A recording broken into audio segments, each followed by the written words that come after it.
I'll begin with a reading from the second chapter of the book. It opens at a funeral. The chapter is entitled The Lethal Hold of Drugs. And the epigraph to the chapter, the beginning quote, is by the great Egyptian novelist Naguib Mahfouz, who in his transcendently beautiful Cairo trilogy wrote the following words: "Nothing records the effects of a sad life so graphically as the human body. Service over, the mourners mingle in the parking lot for a while before going their separate ways. It's a bright, dazzling day, the first time this year the spring sun has shown its face in the Vancouver sky. I say hello to Gail, a native woman who's bravely approaching the end of her third month without cocaine. 87 days, she beams at me. I can't believe it. It's no mere exercise in willpower. Gail was hospitalized for a fulminant abdominal infection 2 years ago and had a colostomy to rest her inflamed intestines. The severed segments of bowel should have been surgically rejoined long before now, but the procedure was always cancelled because Gail's intravenous cocaine use jeopardized the chances of healing. The original surgeon has declined to see her again. I booked the OR for nothing at least 3 times, he told me. I won't take another chance." I couldn't argue with his logic. Nothing sways them, my patients, from the habit, not illness, not the sacrifice of love and relationship, not the loss of earthly goods, not the crushing of their dignity, not the fear of dying. The drive is that relentless. How to understand the death grip of drug addiction? What keeps Penny injecting after the spinal abscess that nearly made her paraplegic? Why can't Beverly give up shooting cocaine despite the HIV, the recurring abscesses I've had to drain on her body, and the joint infections that repeatedly put her in hospital? What could have driven Sharon back to the downtown east side in her suicidal habit after the 6 months getaway? How does she shrug off the deterrence of HIV and hepatitis, a crippling bone infection, and the chronic piercing pain of exposed nerve endings? Now, if human life was so simple that people learned from negative consequences, well then human history would be very different. This long tale of woe and misery and crimes and misdemeanors that we inflict upon each other would have stopped long ago. It's not true that people learn from negative consequences. Something else has to be there as well, and that something else is the subject of my talk tonight. But of course, many medical practitioners and governments, least of all, don't get that. They don't get it. They think that more negative consequences will lead to somehow to miraculous transformations. So what is the death grip of addiction? "I'm not afraid of dying," a client told me. "Sometimes I'm more afraid of living." And the real issue is, why are people so afraid of life as they know it that they have to obliterate their senses and their awareness with these powerfully damaging drugs? And that's the real question. And as long as we see drug addiction, or any addiction for that matter, as simply a failure of will, a weakness of character, a bad choice, a poor decision, we'll never understand what it's about. And from that position of misunderstanding, we can never help the addict. Dismissing addictions as bad habits or self-destructive behavior comfortably hides their functionality in the life of the addict, and that's Dr. Vincent Felitti, who's an American physician and researcher. So the issue is, what role does the addiction play in the addict's life? What is the actual value of the addiction? And we have to get that the addiction has value for the individual engaging in it. Now, yes, damaging in the long term, but addiction is all about the present moment, getting relief from the unbearable stress or discomfort of what one is experiencing in the moment. And there's no future considerations involved. Well, of course, what do the drugs do for people? Well, they're, of course, painkillers above all. I mean, the opiates are painkillers. So they soothe pain. But they don't only soothe physical pain, they also soothe emotional pain, because it turns out that the same structure in the brain, the anterior cingulate cortex, that interprets the emotional significance of physical pain, also responds to and interprets the emotional significance of emotional pain. So when somebody says, "Oh, when he said that, that really hurt me," or "when they did that, that was like a stab in the heart," they're not just being metaphorical. That pain is felt in the same part of the brain. So drugs and all addictive behaviors are painkillers. And the question we have to ask is not why the addiction, but why the pain? Then, of course, there are self-medications for a whole host of conditions.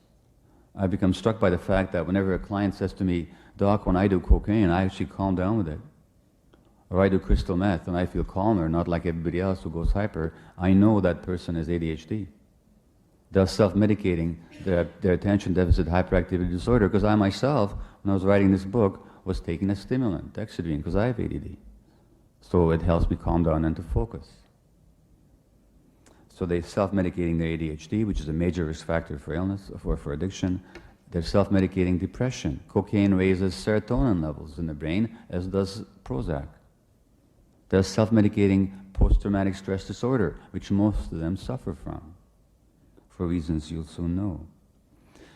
It's a stress relief. When people's cortisol level, cortisol is the body's stress hormone, rises, they're more likely to engage in addictive behaviors, because the addictive behaviors in the short term relieve stress for people. And of course, there are also answers to people's social problems. Loneliness. Cocaine will bring you out of yourself. You're more social.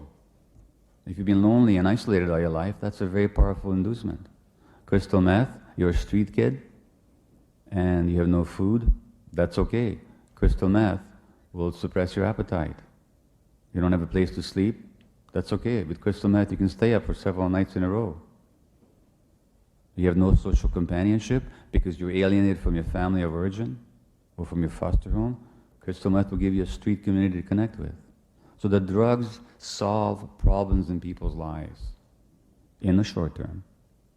Of course, they create problems in the long term. Now, when it comes to why people have the pain, well, it's really clear. I don't have a single female patient in the downtown east side who wasn't sexually abused as a child, and I mean not a single one.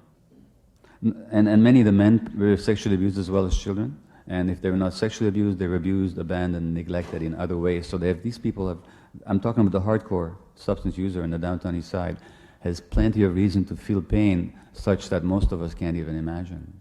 And the stories are horrendous. I tell some of them in the book. I didn't choose them for their drama or spectacularly sordid nature. They're just run-of-the-mill stories of what happens to people as children. So they have every reason to require pain relief for a lifetime. When you look at the research, it shows you the same thing. There was a very well-conducted study in California, looked at 17,000 adults, 40% of whom had been to college, 50% had been to college, 30% had completed college. Amongst these 17,000 people, they looked at what they called adverse childhood experiences, ACEs. An adverse childhood experience was being sexually abused, being beaten, a parent who was beaten by the other parent, an addict in the family, a parent being jailed, and so on. If a male child had 6 adverse childhood experiences, his chance of becoming an injection substance user was 4,600% as great as that of a child who didn't have any of those experiences. So each adverse childhood experience exponentially raised the probability of intravenous drug use, as it did of overeating, as it did of nicotine addiction, alcoholism, and so on. So it's clear that addictions are powerfully related to adverse childhood experiences. It's not even controversial.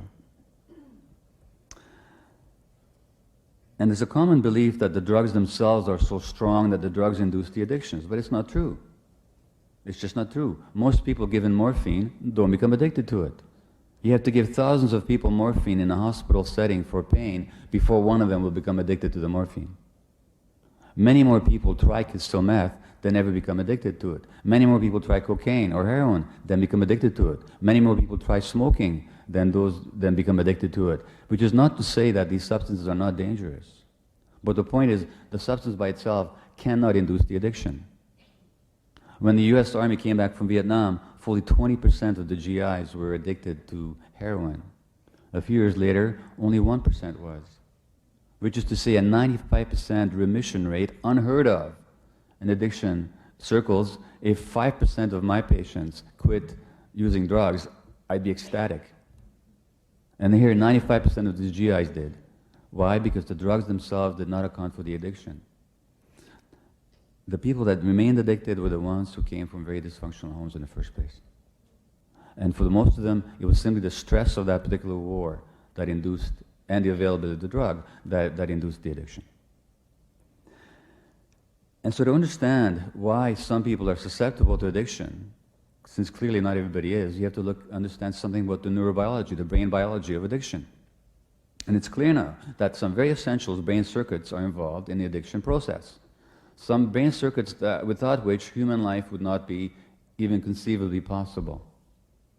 And these are the circuits that are taken over by the addiction process, or in which the addiction process develops. And what are these circuits? Well, there's the whole motivation and reward circuitry. We don't do anything unless we're motivated to do it. And this involves the chemical dopamine, the brain chemical dopamine. If you saw the movie Awakenings with Robin Williams, he plays a psychiatrist whose patients lack dopamine, and he gives them a drug that raises their dopamine levels, and these zombie-like creatures become alive and vibrant human beings, and when the drug stops working, they fall back into their zombie-like state. So without motivation and incentive circuitry, which is to say the circuitry of dopamine in the brain, there's no human life possible.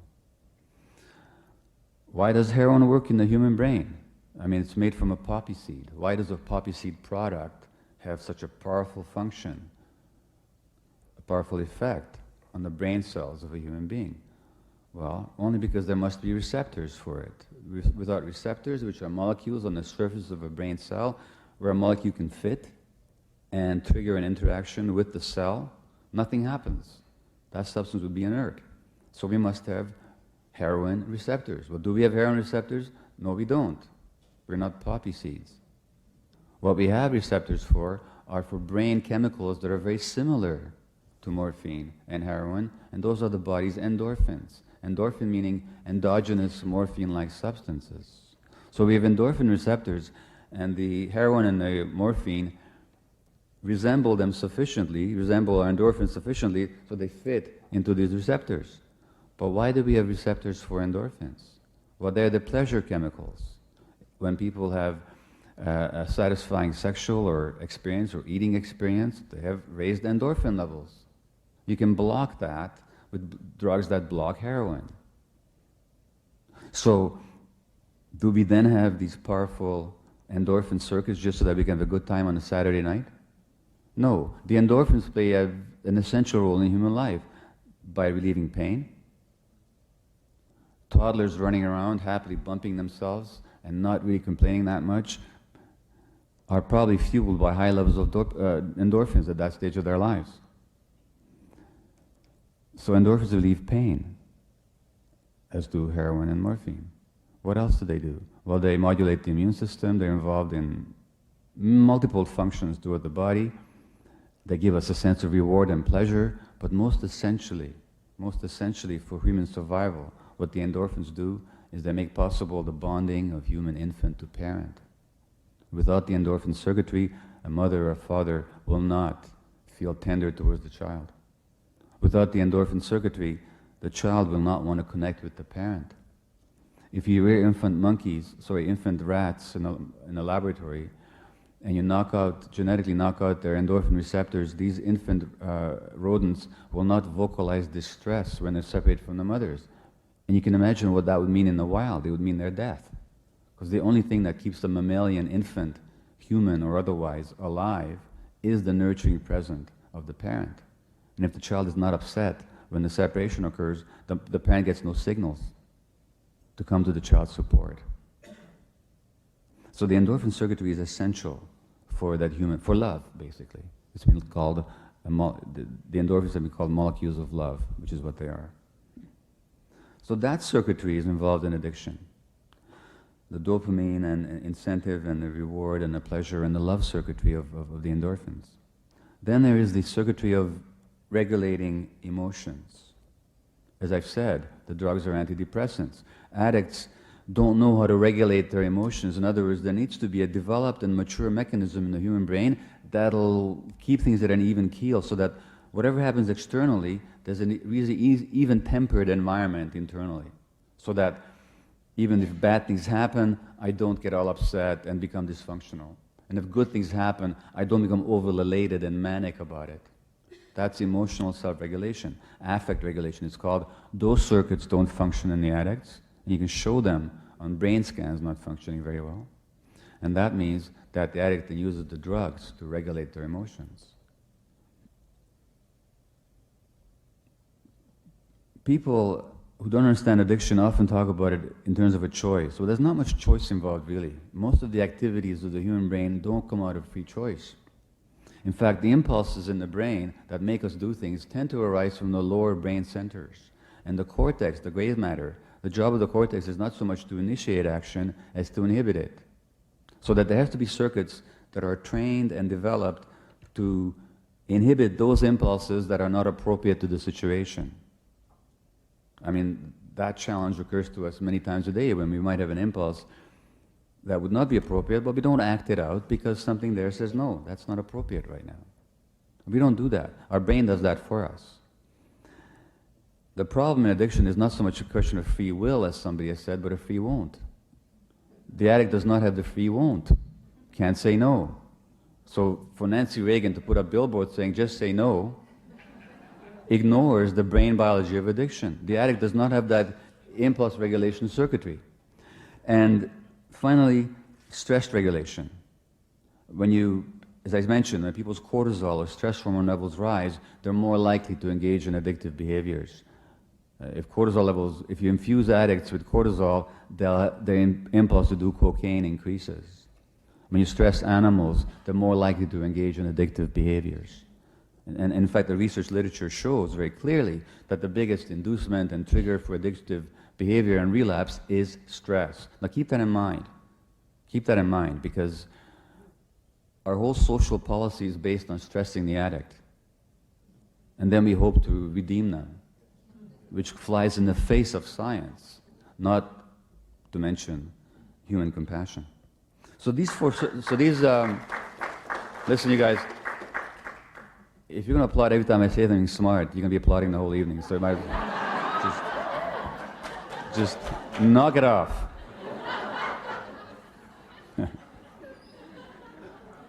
Nobody's ever accused me of not being arrogant. So these four circuits then: the motivation, reward, love circuitry, the emotional self-regulation, the behavior inhibition, and the stress relegation circuitry of the brain are seriously out of whack in addicts. Another question is why? Now, many people believe that this is a genetic problem. You know, if there's drinkers in a family, and if you start to drink, well, that means that it's a genetic problem. Nothing is further from the scientific truth. Because when something runs in a family, it doesn't mean it's genetic. You can pass on certain traits biologically without genes, by affecting the child's hormonal makeup, for example, early in childhood, by modeling certain behaviors, by imposing stresses on the child. You can actually affect their behavior and their brain development without any genetic input. So family histories are meaningless when it comes to genetic causation. Then you have to get into the esoterica of twin studies and adoption studies. And in a moment, you'll find out why those are totally useless in defining a genetic basis to addiction. Because it turns out that the human brain, and this is not my theory, I'm just telling you the gospel truth as far as current brain science is concerned, it's not even controversial. What makes it controversial is only that it's not taught in the medical schools yet. You know?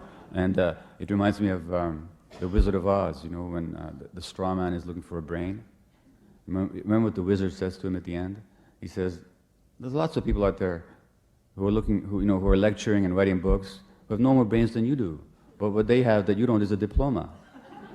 So I'm going to give you a diploma, you know? Unfortunately, the stuff I'm telling you, even though it's accepted brain science now, and has been for a couple of decades at least, is not yet entered the criteria or the curricula of most or any medical school that I know of. But the fact is that the human brain develops in interaction with the environment. And why is that? Well, and genes are turned on and off by the environment. Well, the human brain is the largest brain of any mammal, and yet when we're born with the least mature brain of any mammal. A horse can run on the first day of life. A human being can't muster that degree of neuromuscular coordination, visual acuity, and balance and strength until 1.5, 2 years.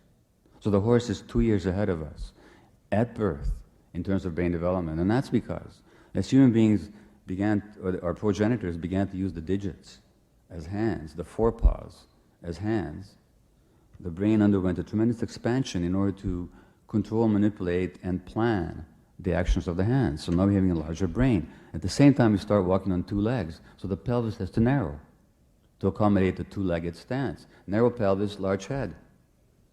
What does nature have to do? Well, nature says, listen, kid, I'll let you have a large brain and a narrow pelvis, but you're going to have to get out of there very quickly. Because if anybody waited much longer in the uterus than 9 months, nobody would ever get born. It's that simple. And those of you who have given birth or have seen a birth, you know that the head is the largest part of the body already at birth. But still, most of brain development occurs after birth. In fact, 80% of the increase in the size of the brain occurs after birth and not before. And most of that happens in the first 3 years of life. So by the end of the 3rd year of life, the human body is 19% adult size, but the human brain is 80% adult size. So there's a tremendous expansion of brain circuits in the first 3 years of life.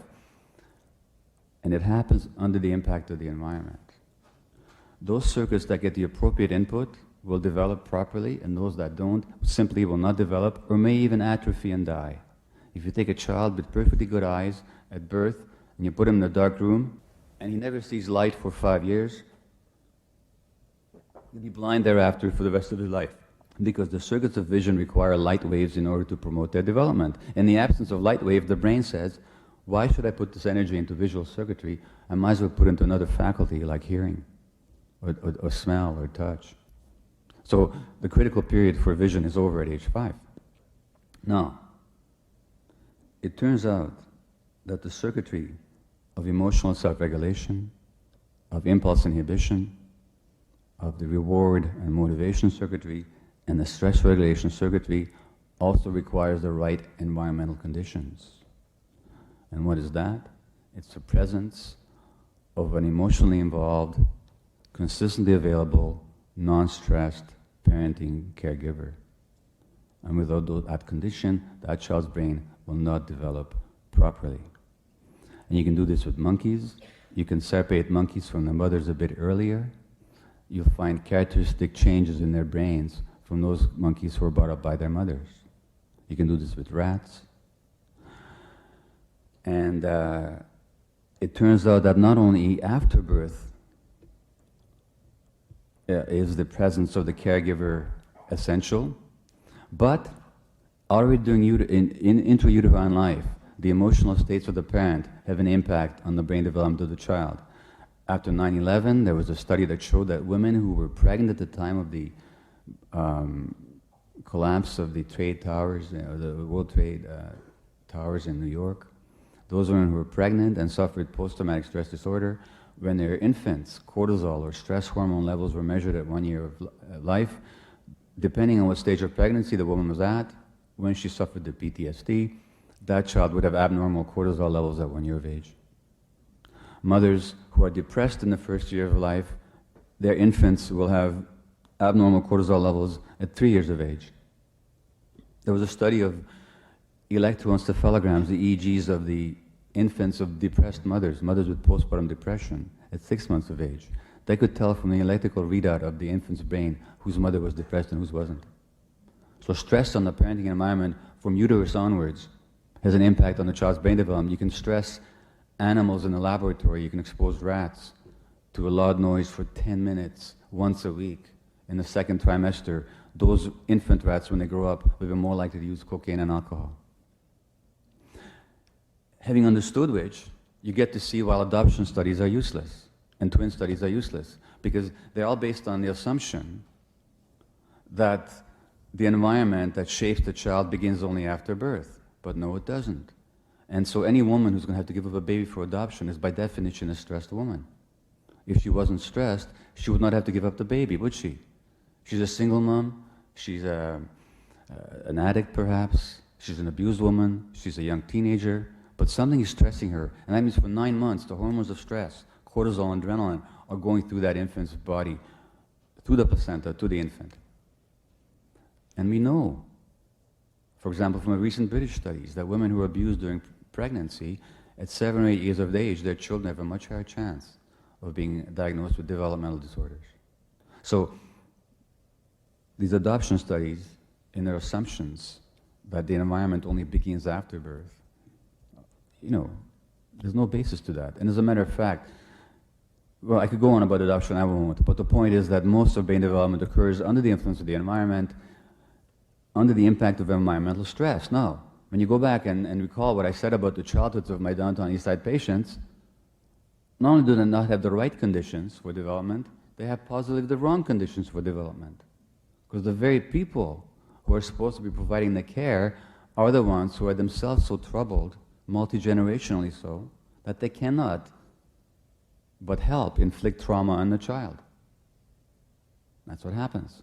Now, you might immediately say to yourself, well, how about people who weren't abused but they still become addicts? Well, first of all, most people who become hardcore substance users were abused. That's just a statistical and practical fact.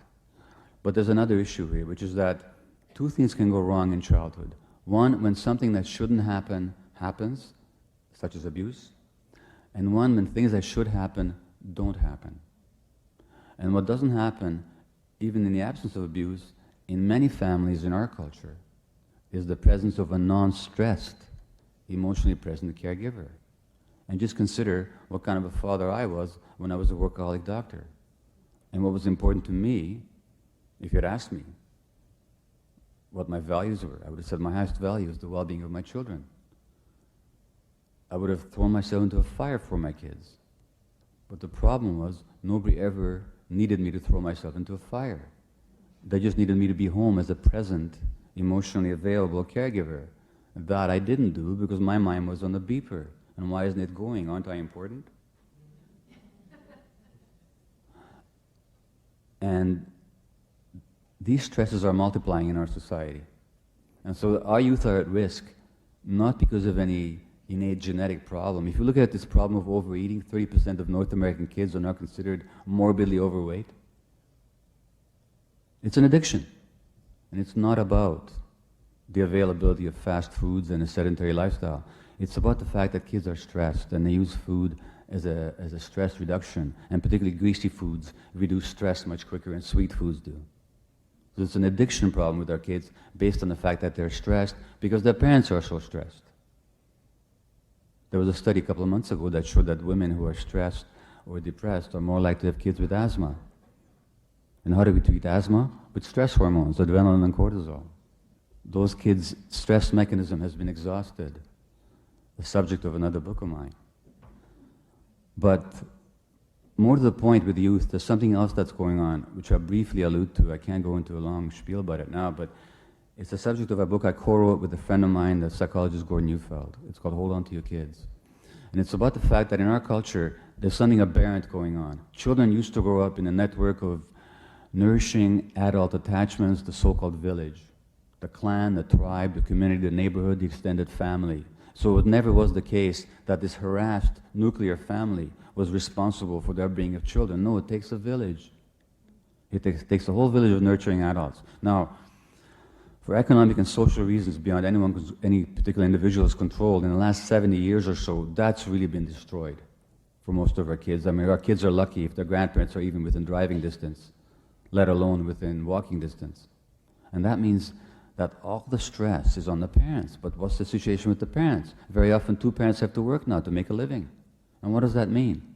The human brain has to connect with somebody, especially the immature human brain has to connect with somebody, because it can't stand a lack of connection because of our helplessness as infants and children. So it's instinctual to connect with whoever's around. And it's just like the duckling who prefers to imprint on mother duck, but when the mother duck is not there, will imprint on anything that moves. And who do our children imprint upon? Who's around. And who's around? The peer group. So our kids imprint upon each other.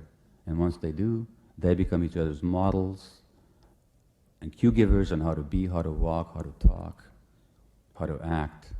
And in that environment, children are unsafe, so they shut down emotionally, they suffer a lot of pain. Now they can do drugs like stimulants to be more alive and more alert. Our kids are so bored because they're deadened to their own emotions. And why they're deadened to the emotions? Because they lost the contact with the nurturing adults, not because the parents are bad parents, but because our culture no longer supports the parenting task, and we no longer give our kids that village, which is another big driver of addiction. And literature shows that a major risk factor for addiction is peer orientation. Kids who are oriented to their peers. And that subject is discussed in Hold On to Your Kids. And so then, I'll leave substance addiction for a moment, and I'll just say something that, even when it comes to behavioral addictions, it's not any different. When I engage in my shopping addiction for classical compact music, and there's always tittering when I say that, and justifiably so, but let me tell you, one week I spent $8,000 on the things. $8,000. And it's not that I'd made a decision that I'm going to spend $8,000 on, say, classical music. No. I went to the store, and I had to go back 2 hours later. And then I had to go back 3 hours later. And you know, there's a spiritual teacher who said that just one more is the binding factor in the cycle of suffering. Well, every time I got my latest set of Beethoven symphonies, oh, well, I got to get that other one. And I'd be momentarily satisfied, not by the purchase, but you know what I was satisfied by? Because the purchase for me triggers the same release of dopamine and endorphins in the brain that the drug addict is after. So every behavior addiction employs and utilizes and exploits exactly the same circuits. And I had to have it right now. Tomorrow wasn't enough. This afternoon wasn't enough, to the point where I once left a woman in labor to go get a piece of music. And of course, I still could have made it back in time to the hospital, but once you're in the store, you can leave. And besides, there are these evil classical music pushers lurking in the aisles, you know, want to sell you more Mozart and more Beethoven and more Mahler, you know. The behavior addicts are after the same hit of their own brain chemicals. And whether that's sex or gambling, whether it's food, whether it's shopping, they've done scans, brain scans of shopping addicts, or people who are in compulsive shopping, the same circuits light up as with the drug addict. There's only a universal addiction process, which means, folks, that we live in a very addicted society. Because if you define addiction, as I do, as a behavior that you crave and relapse into, despite the negative consequences, then we live in a very addicted society. We're so addicted that we're destroying the earth for the sake of temporary pleasure. That's what we're doing. What is our social addiction to a certain mode of living and acquisition compared to the petty addictions of my downtown East Side patients in terms of the social harm being done? Which then brings up the question, why do we marginalize and ostracize the drug addict? Precisely because we don't want to look at ourselves. They act out for us in a very clear and stark and extreme way our own internal compulsions, our internal lack of proper lack of behavioral inhibition, our internal lack of self-regulation, where we're looking to and we're enjoined and propagandized into looking to the outside in order to soothe a void, an emptiness, and a pain inside of ourselves. And so we make the addict into the scapegoat. In our society, we also have to say that it's a social issue.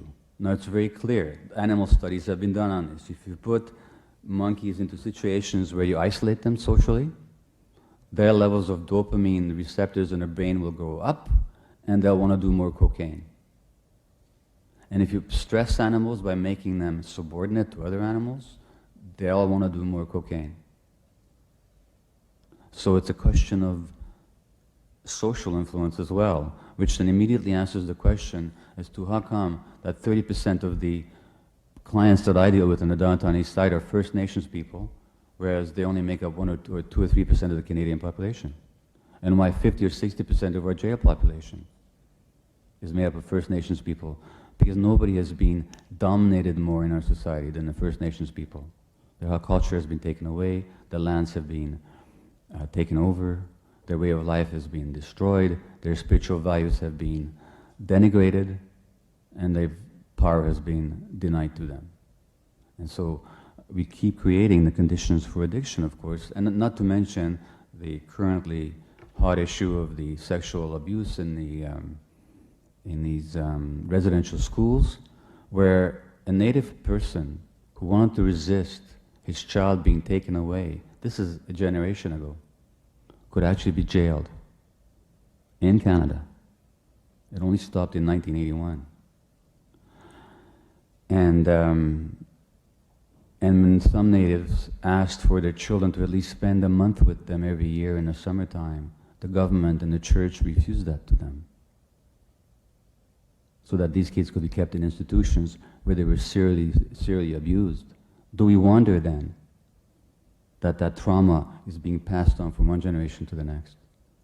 And do we wonder then why the HIV infection rate amongst Aboriginal people in the downtown east side is double that of non-First Nations people? So we have ourselves to look to for creating conditions that foster addiction and for not creating conditions that would redeem addictions. And what would redeem addiction? What would redeem addiction? Well, guess what? What's needed to redeem addiction are the same circumstances that would have had to have been there to prevent it in the first place, which is some loving, compassionate, nurturing attention. Because only, as a spiritual teacher that I respect once said, only in the presence of compassion will people allow themselves to see the truth. If you want the addict to get the truth of his life, be compassionate towards him or her. Then people can be free. But as long as they're getting judged and rejected and ostracized and impoverished and jailed, all you're doing is stressing them, which we know is the biggest driver of addictive behavior. There's this so-called war on drugs. There is no war on drugs. You can't wage a war on inanimate objects. There's a war on drug addicts is what there is in this country. And let me just read you something that I think, in my mind at least, shows up the absurdity of it all, at least let me call it absurdity. This is a Toronto story. Detective Sergeant Paul Gillespie, head of Toronto's sex crimes unit, rescued children from the purveyors of internet pornography. And the Golden Mail wrote, Paul Gillespie still can't get used to the sounds of crying and pain in the graphic videos of children being raped and molested that he has seen all too often on the web. It's beyond horrible to listen to the soundtracks of these movies, said Canada's best-known child porn cop. But it is the silent images of desolate children that tear most at his heart. They're not screaming, just accepting, he said, of the infants captured in these pictures. They have dead eyes. You can tell that their spirit is broken. That's their life. Now, why do children's eyes go dead? It's physiological. Vulnerability, from the Latin word vulnerare, to wound. Human beings are profoundly vulnerable. And there's nothing the brain can do to protect us from our vulnerability. We can be wounded physically and emotionally. But the brain has to protect us from the overwhelming sense of vulnerability, the awareness of it, because we can't function. We simply are paralyzed by anxiety and fear in a state of total vulnerability. So what the brain shuts down is awareness of emotion. Awareness of emotion. So now we become a little bit deadened. Our eyes go dead. And once we do, we need to do stimulants to feel alive again, don't we? And when the pain spills over, and it still spills over because even the emotional shutdown is not enough to kill all the pain, then we do the opiates. And the sex trade worker, who has since died of HIV, once said to me when I asked her what her initial experience of heroin was, she said, the first time I did heroin, it felt like a warm, soft hug, which is exactly the mother experience that she never had. So then I write, Dead Eyes, Broken Spirits. In a phrase, this compassionate man summed up the fate of the abused child. Yet there's a bitter irony in his words. The lives of abused children do not end when they are rescued, if they are rescued, as most never are. Many become teenagers with spirits not mended and reach adulthood with eyes still dead. Their fate continues to be a concern for the police and the courts, but by then they're no longer heartbreakingly sweet, no longer vulnerable looking. They lurk on the social periphery as hardened men with ravaged faces, as thieves, robbers, shoplifters, as done-up prostitutes selling backseat sex for drugs or petty cash, as street corner drug pushers or small-time entrepreneurs distributing cocaine out of cheap hotel rooms. And it's still the job of the police to be concerned with them, but now as miscreants and criminals. What's the result? The result is that we're punishing people for having been abused in the first place. That's what we're doing. And you know, in a society where, the point has been often made before, but you know how many people die around the world every year from tobacco smoke? 5.5 million. As many people are killed every year by tobacco smoke, which is sold freely and publicly, which is advertised openly and profitably. As many people die every year as died in the 5 years of the Nazi genocide of Eastern European Jewry. The people who sell those products are respectable members of our society. My drug-addicted patient who sells half an ounce of cocaine in the street to support his habit gets thrown to jail. What sense are we making? So in the context of this war against these people, there's nothing that could be done to redeem large numbers of them, which is not to say we shouldn't try. But the conditions for trying are still to try and give them what we can by way of compassion. And that brings us to harm reduction. Now, I'm closely associated with the safe injection site in Vancouver, which has recently been in the news. I work at On-Site at present, which is the detox facility right above Insight. So my clients at On-Site come from Insight, which is a supervised injection site. The federal health minister, Tony Clement, told a health committee last week in Ottawa that Insight safe injection is not medicine, he said, because it does not heal addiction. Well, I've written an op-ed piece for the Globe that I think will be published tomorrow. I make a very simple point. It's true. Safe injection site does not heal addiction. It's not designed to. It's simply designed to first reduce the harm by reducing the risk of disease transmission. Number two, to reduce the harm by having people there who can resuscitate you if you overdose. But as to not, so he's right about that, it doesn't heal addiction. But is he right that it's not medicine? Well, what the heck does the health minister think we're doing when we give a smoker Ventolin or cortisol inhalers to open up their airways? Are we curing their addiction, or are we simply reducing the harm? When a stressed, workaholic, type A business executive shows up in the emergency ward with a heart attack, what are we doing when we give him a quadruple bypass? Healing his workaholism or simply reducing the harm? When we give people insulin for diabetes, which they develop because they haven't exercised enough or they're too stressed, they're eating a lot, now we give them insulin, are we curing their addiction or reducing the harm? So I mean, it's again,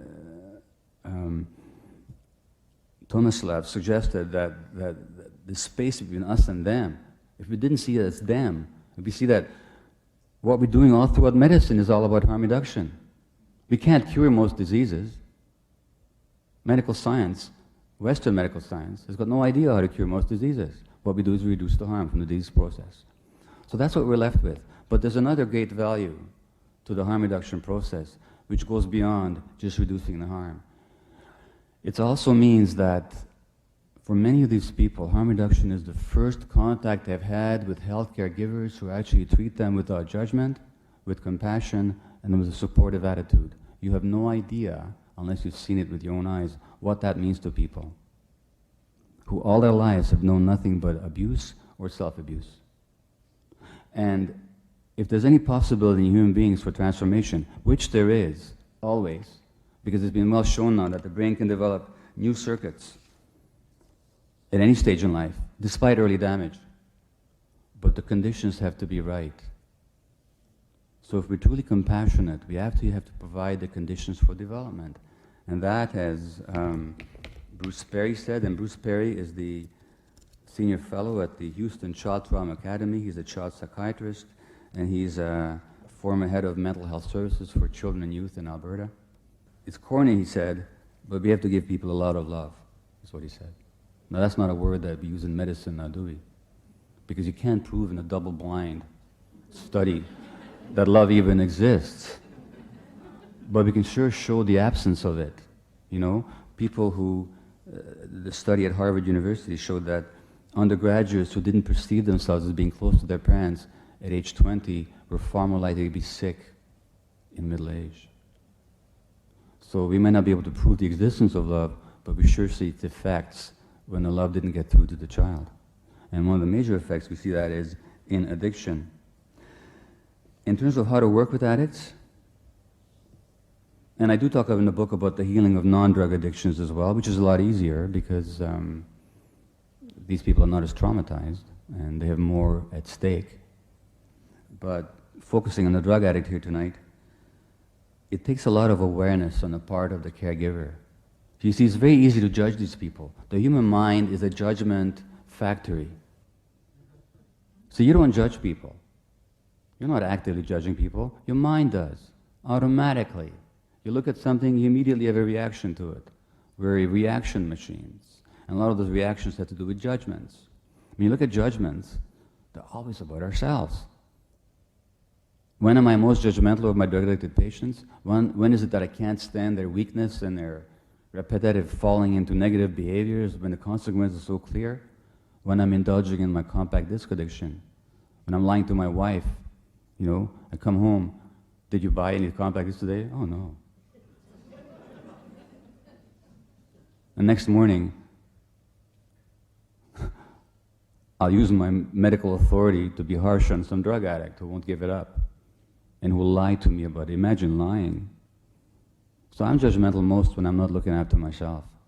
And in emergency wards and hospital corridors, I've so often seen situations escalate, not because of the behavior of the drug addict, but because the healthcare provider got too triggered. We have our triggers, we're human beings too. And how do we deal with that? We become mindful of our own reactions and we take responsibility for that. You see, here's the thing. Who are we to the drug addict?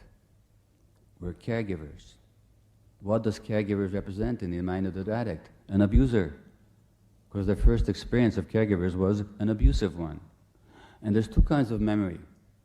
And again, this is something that ought to be taught in the medical schools. There's two kinds of memory. There's explicit memory, which is recall. Recall is when you can call back the circumstances and the episodic details of something that happens. Now the structures of like what you had for breakfast today, what you watched on TV last night, the circuits of the brain that encode explicit memory or recall aren't even developed until the second or third year of life, which is why none of us recall anything before then. But there's another kind of memory called implicit memory. And implicit memory is the neurological imprint of emotional experiences. And where are they imprinted? In the same circuitry that regulates impulses, here in the front of the brain, in the right orbitofrontal cortex. And so, a child whose memory of caregivers was one of abuse, and I speak in a harsh tone to them because I didn't have breakfast that morning, and I'm irritable, for him the implicit memory of the abusive authority figure gets triggered. And now he's not talking to me, he's talking to his father, and he's either enraged or he's afraid. So I have to be aware of my own states if I'm going to interact with these people. It takes a lot of awareness, and it's a lot of work, and it's internal work that we have to take on if we're going to put ourselves into those situations. Finally, I'll end by saying that above all, or not above all, but underneath all perhaps, addiction is also very much a spiritual question, because the addict feels very alone in the world. It doesn't matter what the addict's former beliefs are. Formally, he may believe in God, he may believe in this religion or that religion, but in practice, he's got no faith at all. Belief and faith are not the same thing at all. Fundamentally, the governing belief of the addict is I'm alone in the world, there's nobody to take care of me, and I can't possibly endure another moment without this particular relief.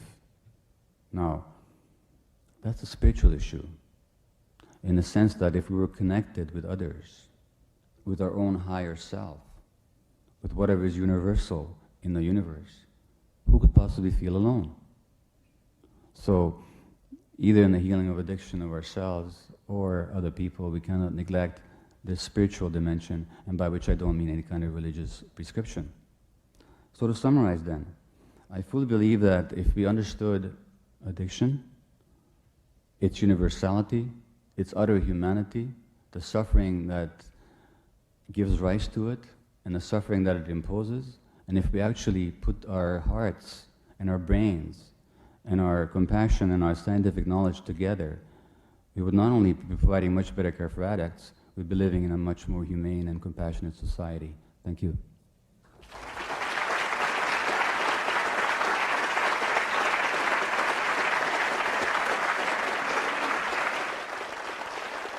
Dr. Mate, can you say anything about the recent literature that's come out about brain plasticity?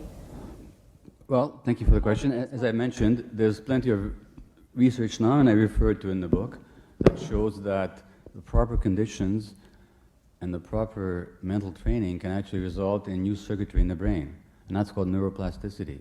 It's been shown in animals. You can take rats at any age, rats that are damaged at birth deliberately, geriatric rats, and you give them better conditions to live in, they will not only exhibit more intelligent behavior a month or two later. If you autopsy them and look at their brains, they'll have richer nerve supply, richer blood supply, larger nerve cells, and more connections in their frontal cortex. And we've known for a lot of reasons, and of course there's that well-known book, The Brain That Changes Itself, by Norman Doidge, that talks about this very fact. And this is what gives us hope. But the point is, since we're talking about development here, if you were asking yourself, how does a plant develop? I mean, you know, if a plant was stunted in your backyard, you could have two choices. You could either give it the conditions that it needs, or you can go and yell at it and tell it to grow up already. So if we want to promote neuroplasticity, we have to provide the right conditions. Most medical students, including most psychiatrists, never learn normal human psychology. They learn pathology. And we tend to look at people from the point of view of disease. Somebody comes in with a symptom, our job is to fix the symptom, our job is to try and cure the disease. We either burn it out, or we cut it out, or we kill it somehow. That's our perspective. It's a very non-holistic. We don't look at the individual in context, we don't learn about family development, we don't look about multi-generational trauma. None of this stuff is taught. So what is taught instead is the disease model of understanding human beings. Categorizing people according to symptoms, calling that a disease, and then seeing what we can do about that. That's the model that's essentially taught. Now, there have been some strides to get away from that, you know, at various medical school universities, and it's better than it was than when I went to medical school. But still, it's woefully lacking. And on the other hand, we're taught some stuff that's utterly useless in incredible detail. I mean, I once asked a neurologist, a practicing neurologist, when I was in fourth year medical school or third year, and I was studying neuroanatomy. I said, well, Dr. McFadden, how much of this stuff do you use? He says, maybe about 20%. So we load medical students with a lot of detail, a lot of stress, and we don't give them, you know, doctors used to practice, when they didn't have science, they had to use their wisdom. And Dr. William Osler was a great Canadian physician, and, you know, still looked upon as a sort of a demigod of international medical teaching, who lived in the late 19th century, early 20th century. He said a lot of things that since have been proven by science, but he didn't have the science then, he just had the wisdom. Well, we used to have wisdom without science. Now we have a lot of science without wisdom. OxyContin, which is a synthetic narcotic, was marketed by its pharmaceutical manufacturer as a narcotic that's not addictive or not as addictive as other narcotics, knowingly that wasn't true. So a crusading district attorney in the United States actually took this company to court. Rudy Giuliani and his consulting company tried to step in to stop the court action, but didn't succeed. And so last year the company paid $800 million. Wish they could pay out of their left pocket. They make, their profit was more than those of the next 5 industries put together. They sell $1 billion worth of OxyContin every year. Whole villages in Appalachia, according to the New York Times, were wiped out because of overdoses due to OxyContin. And these executives did not spend a second of jail time. So we live in a society of, I mean, talk about drug pushers. So we live in a society of immense contradiction. And as one expert I spoke to said that the war on drugs is cultural schizophrenia. It's like we're split. When you make big bucks at it, you're a hero, and when you make little bucks at it, you're a villain. And thank you very much for your attention. Support Ontario's public television. Donate at tvo.org.